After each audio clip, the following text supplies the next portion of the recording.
High, আজ আমি বানাবো আমার খুব প্রিয় কাতলা পোস্ত। যখন হাতে আমার সময় খুব কম থাকে তখন এই রেসিপিটা আমি বানাই। ঝট করে হয়েও যায়, আর খেতেও কিন্তু হয় দারুণ। প্রথমে মাছগুলোকে অল্প নুন হলুদ মেখে নিয়ে এবার গরম তেলে এপাশ ওপাশ হালকা ভেজে তুলে নেব। তারপর ওই তেলেই অল্প কালো জিরে, কাঁচা লঙ্কা আর পেঁয়াজ কুচি দিয়ে দেব।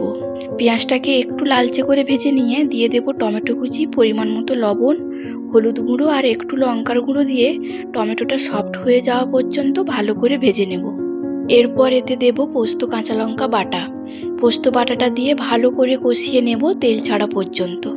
মশলা থেকে তেল ছেড়ে এলে দেব অল্প চিনি আর পরিমাণ মতো হালকা গরম জল। গ্রেভিটা ফুটে উঠলে এবার মাছগুলো দিয়ে একদম লো ফ্লেমে 2-3 মিনিট ফুটিয়ে নেব। এবার নামানোর আগে ধনেপাতা কুচি আর কাঁচা সর্ষের তেল দেব।